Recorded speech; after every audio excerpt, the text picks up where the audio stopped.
Now अभी ऐसे ही दूसरी एक और मैं आपको लिविंग एग्जांपल से मिलवाने वाला हूँ, जो प्रोफेशन सीजन डॉक्टर, वो एमबीबीएस है गायने में, और मतलब कमाल की है वो। मैं उनसे जब से मैं उनसे मिला हूँ, मेरी पहचान इस लॉकडाउन के अंदर ही जूम के थ्रू हुई है, और मैं उनसे लाइव में तो मधुबन में मिला, अभी मैं मधुबन में था, माउंट आबू में था, वो वहां पर आई और मेरी मुलाकात उनसे हुई। She is quite impressive lady, है ना। क्यों? क्योंकि उनके थॉट्स प्योर है, उनके थॉट्स बहुत प्योर हैं, उनकी उनकी जो वोकेबलरी है बहुत स्ट्रांग है, और वो कितना हेल्प करती हैं बाबा को लेकर, परमात्मा के कार्य को लेकर बहुत सिंसियर हैं। वो एक राजयोगिनी भी है, साथ में डॉक्टर भी हैं, मदर भी हैं, सब अपना अपना हॉस्पिटल चलाती हैं, इतनी सब रिस्पॉन्सिबिलिटीज के साथ, है ना। आज उन्होंने समय दिया, और एक डॉक्टर का टाइम लेना, ये आप सब जानते हैं कितना महंगा होता है, और उन्होंने मुझे फ्री में टाइम दे दिया है, मैं तो उनका दिल से धन्यवाद कर रहा हूँ, है ना। और आप सब लकी हैं, जितनी भी माताएं हैं वो आज आपको बताएंगे। उनसे मेरे जो सवाल है, मैं उनसे सवाल जानना चाहूंगा स्पेशली। देवा बहन, पहले मैं आपसे जानना चाहूंगा कि आप अपनी पर्सनैलिटी के बारे में थोड़ा सा एक बताएं हम सभी और ज्यादा, क्योंकि मैं तो उतना बता पाया जितना मैंने बाहर से जाना है, अब अंदर से आप खुद को ज्यादा जानती हैं, आप अपने बारे में कुछ बताइए। भाई जी क्या बताऊं, आपने बहुत कुछ बता दिया। मुझे नहीं लगता कि शायद बाबा ने मुझे इतना ऐसा बनाया था, बाबा ने मुझे बनाया, बेसिकली मैं बोल सकती हूँ। स्टार्टिंग से, जब से राजयोग में नहीं भी आई थी, जो झाड़ू तो मैं शुरू से बहुत थी। मैंने जिंदगी में हार नहीं मानी, कोई भी मेरे ऊपर चैलेंजेस बड़े से बड़े आए, हर चीज को मैंने कभी ये नहीं सोचा कैसे होगा, क्यों नहीं होगा, हर हाल में होगा। मतलब ये रहता था, अगर मुझे कोई चैलेंज मिला है तो क्यों नहीं होगा, हम नहीं करेंगे तो कौन करेगा। वो तो बाद में ज्ञान में आके सीखा कि बाबा ही बोलते हैं, लेकिन ये चीज शुरू से थी। आप सोचिए 40 इयर्स की एज में, 40 से पहले हमारा नर्सिंग होम एक टाउन में था, वहां चलाती थी गायनी में। 40 इयर्स की एज में मैंने वहां से शिफ्ट किया बच्चों के साथ, क्योंकि बच्चों को पढ़ाना था। घर की बड़ी बहू थी, पहले घर की रिस्पॉन्सिबिलिटी संभाली, जब सारी रिस्पॉन्सिबिलिटीज खत्म हुई तो सिटी की तरफ बढ़ी। सिटी की तरफ बढ़ी, 40 इयर्स की एज में ड्राइवर की प्रॉब्लम पड़ती थी, तो मैंने ड्राइविंग सीखी, और वो भी मेन रोड पे, जीटी रोड पे।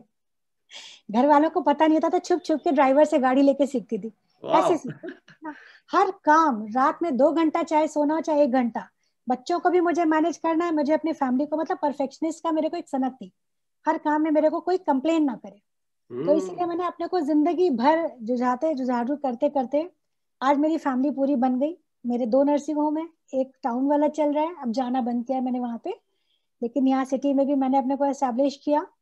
फिर बाद में मेरे हस्बैंड यहाँ पे शिफ्ट हुए, वो भी पीडियाट्रिशियन है, और बच्चे मेरे आज दोनों, एक डॉक्टर है एक इंजीनियर है, मतलब पढ़ रहे हैं दोनों। एक एमबीबीएस कर रहा है, एक आईआईटी कंप्यूटर साइंस है अपना, उसका सेकंड ईयर चल रहा है।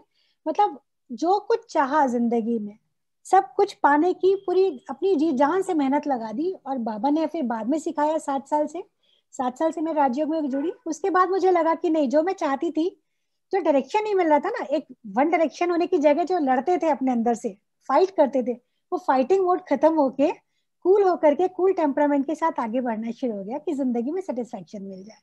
तो बस यही बता सकती हूँ कि यही मेरा था। बाकी तो ग्रेट, हम चैरिटी करते ग्रेट, हैं ग्रेट, कमाल। पेशेंट्स के साथ। अब देखो इतने सारे रोल्स, इतनी फाइटिंग स्पिरिट। अब आप लिविंग एग्जांपल को देख रहे हैं, है ना, उनके साथ भी चैलेंज नहीं थे, ऐसा नहीं था। जितना बिगर पोजीशन पे आप जाते होते बड़े चैलेंज, अभी आपने कमल दीदी सुना, उनका बिगर चैलेंज, इनका भी कितना बिगर चैलेंज, है ना। एक लिविंग एग्जांपल, एक सिविल में मिल गया आपको और एक सीमा पे मिल गया आपको। अभी दूसरी बात, आपके क्या क्या रोल रहते हैं, और आप उन सभी रोल्स के साथ में कैसे मतलब उनको जस्टिफाई कैसे कर पाती हैं। आपके अपने रोल्स के बारे में बताएं, क्या क्या रोल्स आपके दिन भर में रहते हैं, मतलब आप किस तरह का रूटीन आप दिन भर में एंजॉय करती हैं, कैसे उस रूटीन को मैनेज करती हैं, और क्या क्या रोल एंड रिस्पॉन्सिबिलिटीज हैं आपके। देखिए, मॉर्निंग का रूटीन जो हम स्टार्ट करते हैं वो रात से स्टार्ट करते हैं। रात में हम पूरा दिन भर का हम देखते हैं, हमारा क्या पॉजिटिव क्या नेगेटिव रहा, क्या चीज हमारी, कौन कौन से काम छूटे और कौन से काम हमारे को नेक्स्ट डे प्लान करना है ना। इस तरह से करके हम रात में अपना पूरा एक चार्टिंग सी कर लेते हैं, हाउस होल्ड वर्क की, नर्सिंग होम की, सोशल रिस्पॉन्सिबिलिटीज की, सारी चार्टिंग कर दी, और रात में परमात्मा को दे देते हैं। ये बाबा से मेरा बड़ा जबरदस्त रिलेशन है, बाबा को मैं अपना फ्रेंड मानती हूँ। ग्रेट। और वो घर का और नर्सिंग होम का ओनर है, उसकी जिम्मेदारी, मेरी कोई जिम्मेदारी, मैं तो मैनेजर हूँ। भाई मैंने रात में काम किया, अलग अलग सेग्रीगेट किया, ये मेरा काम है, यहाँ के लिए, यहाँ के लिए, यहाँ के लिए। बाबा तुम्हें दे रही हूँ, मैं सोने जा रही हूँ, तो मुझे संकल्प दे देना, मुझे सुबह से कैसे कैसे करना मुझे नहीं पता, है ना। मैनेजर को कौन सी सिरदर्दी है, वो अपने आप देखेगा, ओनर। बिल्कुल, सवेरे बिल्कुल। उठती हूँ अर्ली मेडिटेशन करती हूँ, मेडिटेशन में बैठती हूँ, बाबा जो संकल्प देता है वहां से कार्यक्रम शुरू कर देती हूँ अपना मॉर्निंग में। लेकिन मुरली क्लास भी नहीं छोड़ती हूँ, मुरली मुझे डेली पढ़ना ही है, सुनना है। कोशिश करती हूँ सेंटर की, कभी कभी छूट जाता है, कभी हो जाता है, लेकिन मुरली नहीं छूटती ना। फिर घर में अपना डेली का जो भी घर का काम है, बच्चे भी है यहीं पे, आजकल तो ऑनलाइन सारे बैठे हुए हैं बच्चे, घर से ही है, तो घर से ही जाते हैं कॉलेज वगैरह या ऑनलाइन क्लासेस है, तो उनका सबका ब्रेकफास्ट लंच ये सब देखा। हस्बैंड सुबह निकल जाते हैं टाउन वाले नर्सिंग होम के लिए, तो वो भी जाते हैं, सबका काम देखने के बाद नर्सिंग होम को मैनेज करना। तो घर का काम खत्म होता है, लेकिन एक चीज मेरे को हमेशा देखना होता है कि अडेप्टेबिलिटी अपनी जो चेंज करनी है मेरे को। घर से मुझे अब हॉस्पिटल जाना है, तो 1 मिनट साइलेंस में बैठने से पहले एक बार चेक कर लेती हूँ कि यहाँ का कोई काम रह तो नहीं गया है जो कि मुझे बाद में हिंड्रेंस करे मेरे आगे के काम में। जो कुछ रह गया है, किसी को मुझे कोई रिस्पॉन्सिबिलिटी देनी है, उसके बाद 1 मिनट साइलेंस से बैठ के अब अपना नेक्स्ट काम शुरू करना है, नेक्स्ट रिस्पॉन्सिबिलिटी पे। नर्सिंग होम गए, 100% नर्सिंग होम, फिर घर से कोई कनेक्शन नहीं कि घर में अब क्या हो रहा है क्या नहीं हो रहा है, क्योंकि इंपॉर्टेंट काम निपटा के बाकी सब कुछ बाद में देखे जा सकते हैं। नर्सिंग होम का काम पूरा जो भी मैनेजमेंट का भी है, ओनरशिप का भी सब देखना है, लेकिन वो बाबा बैठा है वो देखेगा। मैं काम कर रही हूँ बाबा तुम जानो। पहले ग्रेट। टेंशन होती है कैसे होगा, अब पता है कि वो बैठा है, उससे बढ़िया कौन करेगा। फिर शाम को घर गए, फिर घर का देखना। मतलब हर चीज में जब भी कोई एक सीन से दूसरा सीन चेंज होता है, तो 1 मिनट साइलेंस से बैठ करके अपने को पहले अडेप्ट करती हूँ नेक्स्ट काम स्टार्ट करने के लिए, आप जिससे कि अपनी कोई एनर्जी को, अपनी एनर्जी को इतने सब रोल्स के साथ में केवल मेडिटेशन की मदद से मैनेज कर पाती हैं, या कुछ और चीजें आप अपने आप के लिए करती हैं, कुछ जैसे पढ़ना या कोई और अपनी एक्सरसाइज करना, व्हाटएवर, आप क्या कुछ ऐसा करती हैं जिससे कि आप उसको मैनेज कर पाए? देखिए ऐसा है ना, जब भी हम किसी मतलब एक तरह से हम बोल सकते हैं कि जो हम एक तरफ से दूसरे काम को करते हैं, हमें लगता है हमें सबके कोऑपरेशन की बहुत जरूरत होती है ना। तो मैं हमेशा टीम को इंस्पायर करने की कोशिश करती हूँ। जैसे अपने हॉस्पिटल में भी, घर में भी सबको पॉजिटिव एनवायरनमेंट के बारे में कुछ कुछ बताती रहती हूँ। डेली कुछ ना कुछ पॉजिटिव पॉइंट्स देती हूँ, जिससे कि हमारा एटमॉस्फेयर बहुत ही प्यारा सा, फ्रेंडली सा हो जाए। तो हमारे घर में भी, हॉस्पिटल में भी सब एक दूसरे के साथ मतलब मिलके चलते हैं। तो उससे क्या होता है ना कि जब हर जगह आपको फ्रेंडली एटमॉस्फेयर मिलेगा, तो आपको एक जगह से दूसरी जगह कन्वर्जन के लिए कुछ और करना नहीं पड़ता। हमें अपनी नॉलेज को अपडेट करना है, तो बाबा के ज्ञान के लिए मुरली है ना, और अपने ज्ञान के लिए स्टडीज हम लोग की हैं। लेकिन हमें लगता है कि एक एज के आने के बाद ना, हम लोग को प्रैक्टिकली उन पॉइंट्स को इम्प्लीमेंट करना ज्यादा जरूरी होता है। स्टडीज हम लोग के दिमाग में बहुत कुछ है, लेकिन हम उसको इम्प्लीमेंट कैसे करें ये सबसे जरूरी है। यस। आजकल बस इस चीज को ज्यादा ध्यान देती हूँ। और कोई भी अच्छा एग्जाम्पल मिलता है, वो स्टाफ को भी सुनाती हूँ, पेशेंट्स को भी सुनाती हूँ, घर वालों को भी सुनाती हूँ। तो उससे क्या होता है कि कहीं ना कहीं धीरे धीरे मेरे साथ साथ पूरे घर का, पूरे हॉस्पिटल का सबका ट्रांसफॉर्मेशन हो रहा है, जो ग्रेट। कि सबसे मेरा जरूरी। मेरा एक और सवाल आपके साथ है कि जो चैलेंजेस, क्योंकि जब आप इतना सब कुछ करते होंगे तो बहुत सारे कुछ ऐसे हिडन चैलेंजेस भी आते होंगे जिनका आपको अंदाजा भी नहीं होता होगा, तो उनके समय पर आप अपने आप को कैसे कूल रख पाते हैं? क्योंकि मुझे पता है जब पेशेंट्स की लाइन लग जाती है, एक डॉक्टर इरिटेट हो जाता है। मैं बहुत डॉक्टरों से मिला हूं, जनरली मैंने डॉक्टरों को देखा है कि वो 10 20 50 पेशेंट जब एक जैसे आ जाते हैं, उल्टी सी सवाल से पूछते हैं, तो इरिटेशन में मिलता है वो, हाँ हाँ ठीक है बस हो गया। इस तरीके से मैंने देखा है बहुत से लोगों को। आप कैसे अपना ये स्माइलिंग फेस मेंटेन रख पाते हैं, कैसे उस सिनर्जीज में काम कर पाते हैं, और क्या क्या चुनौतियां आपके सामने आती हैं, और उस समय आप क्या एटीट्यूड रखती हैं चुनौतियों के समय? देखिए जी, पहले जब ये सब चुनौतियां आती थी तब तो हम भी ऐसे ही थे जैसे कि और डॉक्टर्स होते हैं।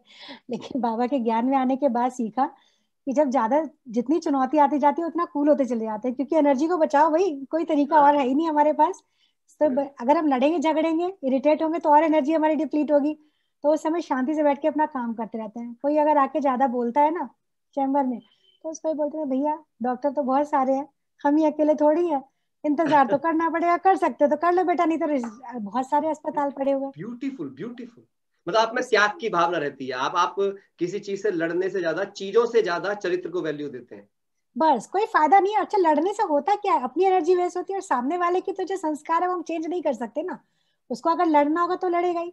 जिसको लड़ना है, जिसके पास पेशेंस नहीं है, हाथ जोड़ देता है, वो अपना चला जाता है। और जिसको रुकना है, तो वैसे ही इतना रश होता है, कितना संभाले, कहाँ तक कोई संभाल सकता है। ऐसी कभी होता है डिलीवरी वगैरह में, अचानक पता चला इधर तो रश बैठा हुआ है पेशेंट्स का, ओपीडी का, उधर बच्चे की धड़कन खराब हो रही है, फिटलाहट गड़बड़ हो रही है, अब उनको भी देखना है, इनको भी देखना है। पहले घबरा जाते थे क्या होगा, कैसे होगा, बच्चे को कुछ हो गया तो क्या होगा। अब पता है प्रायोरिटाइज करना हर काम को। इस समय सबसे इंपॉर्टेंट है बच्चे के लिए देखना, डिलीवरी से जेडन के लिए। कई बार ऐसा होता है पेशेंट के घर वाले साइन देने को तैयार नहीं होते। अब हम लोग उस समय पहले बहुत घबराते थे, अब क्या करेंगे अगर बच्चे को कुछ हो गया। अब क्या करते हैं, हाथ जोड़ के बोल देते हैं भैया देखो ऐसा है, इसमें बच्चे को बचाने के लिए ऑपरेशन बहुत जरूरी है, तुम यहाँ करवाओ कहीं करवाओ, इसको जल्दी से लेके जाओ और इसका काम करवाओ जिससे तुम्हारा बच्चा तुम्हें ठीक मिल जाए, ठीक है। अब उससे क्या होता है, जिसको करवाना वो रुक जाता है, फट से साइन देगा, साइन हो जाएगा ऑपरेशन, नहीं तो अपना लेके चला जाएगा, कोई टेंशन नहीं है। जिसका जहाँ लिखा हुआ है, बाबा ने बताया ये कि जिसका जहाँ जो काम होना होगा, है ना, उसको रिपीट होना है, वो तो हम कुछ अलग से नया नहीं करने वाले, तो कोई टेंशन नहीं होती है, बिल्कुल रिलैक्स रह के काम करना। आपने इस सिद्धांत को गहरा अपना लिया है कि होनी होने के लिए बनी है और सब कुछ कल्याणकारी है, बस सब कुछ कल्याणकारी है। और कई बार देखा भाई जी ऐसा होता है कि कभी हमने डिलीवरी वाली पेशेंट भेजी, भेजने के बाद हमको बाद में जब फीडबैक मिलता है तो पता हुआ बहुत अच्छा हमने किया कि वो पेशेंट चला गया, तो इस चीज से और पक्का हो गया कि हर चीज भगवान हमारी सुरक्षा कर रहा है। Yes. उसका अस्पताल है भाई, मेरा थोड़ी है, वो अपने आप सोचेगा। ब्यूटीफुल, आपने कमाल चीजें। अब बस मैं लास्ट में आपसे एक बात जानना चाहूंगा दिव्या बहन, क्योंकि आप एक डॉक्टर हैं, तो जो आज की नारी है, मैं देखता हूं कि वो सबसे कम अपने स्वास्थ्य का ध्यान रखती है, सबको खाना खिलाएगी, चीज करेगी, बट खुद सबसे लेट खाना खाएगी, है ना, इसीलिए हड्डियां कमजोर होती रहती हैं, कुछ कुछ होता रहता है, एनेमिक बहुत ज्यादा होती रहती हैं, ब्रेकफास्ट मिस, तो सब सारा खानदान ठीक रहना चाहिए, वो खुद बीमार रहे, है ना, ये सोच है। मैं देखता हूँ जनरली बहुत सारे लोगों को ऐसा करते हुए, तो मैं चाहूंगा क्योंकि एज ए डॉक्टर आप इस पूरी सोसाइटी को अपनी तरफ से एक ऐसा संदेश दीजिए कि उनको कायदे में अपने जीवन को कैसे प्रायोरिटाइज करना चाहिए और कैसे अपनी हिम्मत को मेंटेन करके आगे बढ़ना। मैं इस चीज के लिए तो सबसे बड़ी चीज कहूंगी कि देखिए, एक नारी चाहे वो किसी रूप में है, बचपन से बहन हो, चाहे वो बेटी हो, चाहे वो माँ बन जाए, चाहे पत्नी हो, कोई भी रोल हो उसका, नारी इस समाज की और एक परिवार की और देश की सबकी धुरी है। सबसे स्ट्रांग उसका होना जरूरी है। सबसे पहले हेल्दी होना बहुत जरूरी है, वो हेल्दी होगी तो पूरे घर को संभाल लेगी, लेकिन साथ में मेंटली एंड इमोशनली एक स्ट्रांग नारी क्या कर सकती है ये कोई सोच भी नहीं सकता। वो आयरन लेडी बन जाती है जो कि सब कुछ को संभाल सकती है। इसीलिए हमारे बीच में कमल दीदी ने एग्जांपल दिखाया है एक आयरन लेडी का। बिल्कुल नहीं, iron lady commandant of male battalion, लेकिन उसके अलावा ना जो हाउस वाइफ भी है, मैं इस समय ये कहूंगी कि जो हाउस वाइफ भी है, एक गरीब से गरीब तबके की, आप देखिए वो लेडी जो होती है उसकी केवल मेंटल एंड इमोशनल वो कितनी स्ट्रांग होती है कि वो पत्थर भी तोड़ लेती है, लेबर भी कर लेती है, बच्चे को पीठ से बांध के भी है। और हम लोग की फैमिलीज में क्या होता है, शुरू से वो सुनते सुनते क्या होता है ना, वो किसी के दबाव में रहती है। लेडीज का क्या है, वो जिसको जिसने जैसा उसको बोल दिया वो इसको एक्सेप्ट कर लेती कि मैं ऐसी हूँ। मैं बोलती हूँ कि राजयोग मेडिटेशन सीखो, अपने अंदर विल पावर डेवलप करो और चैलेंजेस को फेस करना सीखो। कोई क्या कह रहा है वो हमें अपने डिसीजन नहीं लेने हैं, बल्कि हमें जो सही लग रहा है, जो मेरी विल पावर, मेरी आत्मा जिस चीज को कहती है, मेरी कॉन्शियस जिस चीज को कहती है सही है, तो उस चीज के लिए खड़े हो जाओ। Stand for something.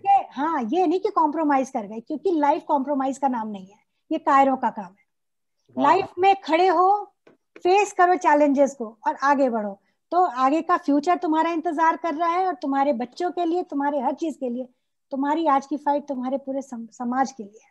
इसलिए अकेले मत खड़े रहो, आगे बढ़ो। Thank you so much Divya दीदी, थैंक यू सो मच। आपने इतना टाइम दिया, इतने ब्यूटीफुल आपने परसेप्शंस दिए हैं। होप सो जो भी ऑडियंस हमें सुन रही है उन सबको, अभी भी सुन रही है, बात तक सुनती रहेगी, सबको बहुत अच्छा लगेगा। इसलिए जो भी ऑडियंस सुन रही है, मैं सबसे एक रिक्वेस्ट जरूर करूंगा कि इस चैनल को आप सब्सक्राइब कर ले, अपने आप नोटिफाई, हम बहुत सारे ऐसे प्रोग्राम्स आपके लिए लेकर के आते रहेंगे जिससे कि और सबको ये प्रेरणा ज्यादा मिलती रहे। थैंक यू सो मच दीदी।